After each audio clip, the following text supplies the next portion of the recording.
Hey guys, Wolfie Loves Hugs here, and today I'm just gonna be reviewing, you know, Season 10 or Season X, as you could say.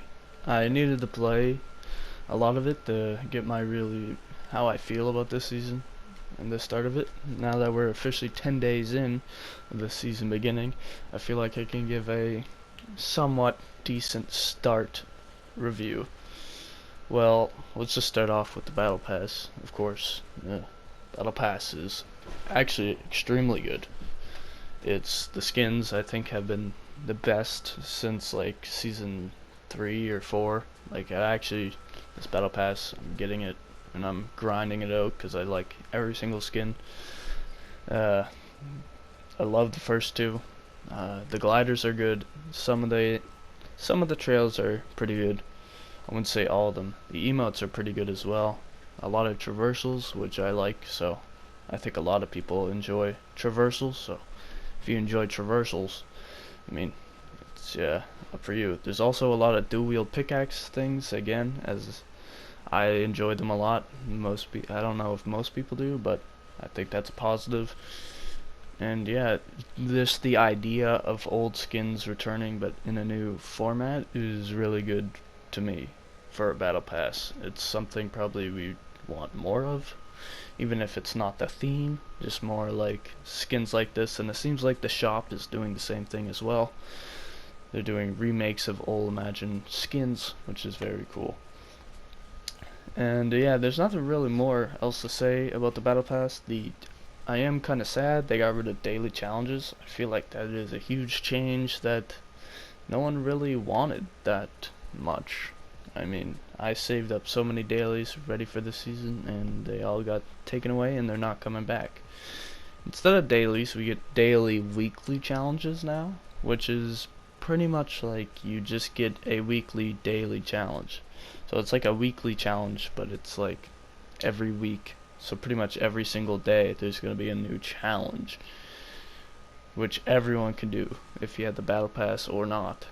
Which it's like, okay, I guess, but the rewards are always pretty bad.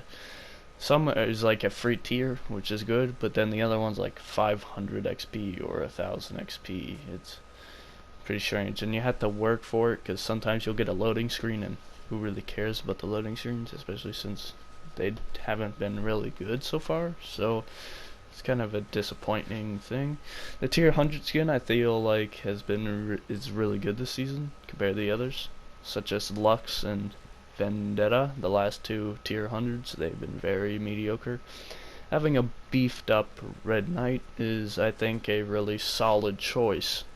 Even if it's not everyone's favorite, the people that do love Red Knight are gonna grind for it just because, it's a different version of Red Knight. You can change the colors and the look, and it can look like the OG feel, OG type of thing, and it looks really good. I also just enjoy every skin. It's just a good battle pass. Also this season you can gift the battle pass, which is another good change, kind of. I feel like, I don't know why you would unless you make money off this game, then I could see why, but for any average person, gifting I feel like is not gonna be that hugely used. But yeah, I also like the pet cat things on the back for Drift. Drift got a lot of things this season, especially since there's a female Drift now. He has a pet, he has a contrail, he has camo, he has it all pretty much. Drift, which I'm kind of happy about, but at the same time it's kind of weird. And DJ Yonder's probably the best, I think, other than the Dark Voyager remake. And yeah, it's just overall pretty good season. Now that we're done with that, let's just talk about gameplay wise. And first off, I'm just gonna talk about the arena and how they reimagined and changed arena completely.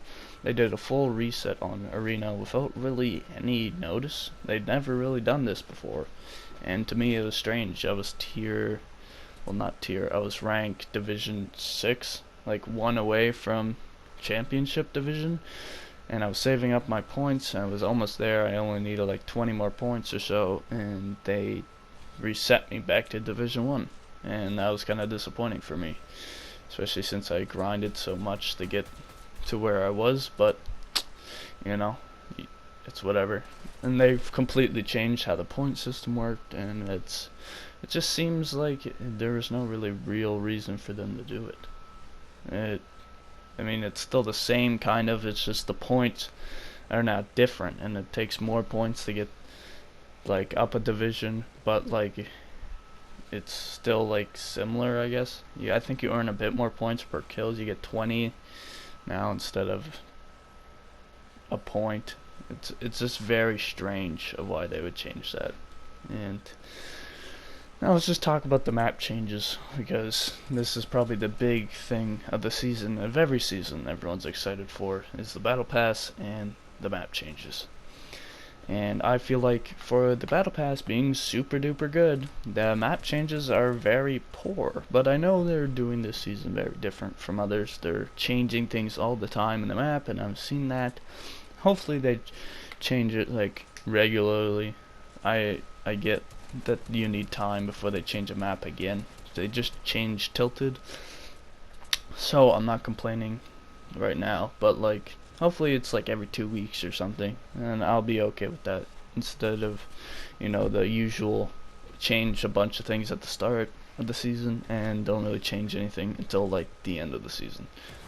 So if I see a bunch of changes throughout the season, it keeps it more intriguing for me. I enjoy that actually way more than just waiting until the end of the season to be like, oh well, I wish they got rid of this, or they put in something new here.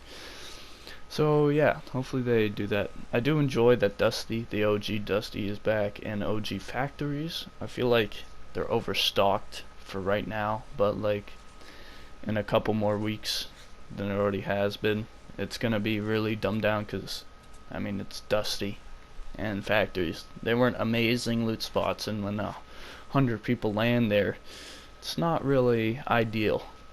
I also wish that they just change more. I really hope this season, and they keep it that way. Such as Tilted, they just changed Tilted to Tilted Town, but I don't know if this is an error, but a couple days ago, 2 days ago, it was called Tilted Town, but now they just changed it back to Neo Tilted. So I'm not sure if they're bringing it back to Neo Tilted or what's going on there. Hopefully not, but I enjoyed Tilted Town more than Neo Tilted personally, because I never liked Neo Tilted, but I think they should change more things, such as Greasy. I hope to see Anarchy back, or even new version of Moisty Mire. Anything like that, I'd be happy to see return, and I think it'd be very good. But they got rid of flintlock pistols, shadow bombs, pretty much a bunch of mobility around the map, which I'm happy about, like the air vents and things like that. I feel like they really needed to get rid of those for the OG feel if you're gonna bring back OG map locations. So I'm super happy about that. It's actually one of the best parts of the season. But yet, what could have been a perfect season, it was looking like they added in the mechs, and the mechs are pretty much the worst thing to ever happen. I really hope they get rid of them soon, or just nerf them to the point where it's like barely usable, because I feel like for solos this thing is a problem. Duos and trios or squads, I feel like it's not that big of a deal, but for solos this thing is a mess, especially since in solos a lot of people don't like engaging, especially in ranked. They like sitting back and not doing much, and this thing has 1,000 health, so when this thing is not touched and it's endgame, this thing is really devastating. So that's about it. I hope you guys enjoyed the video. See you next time.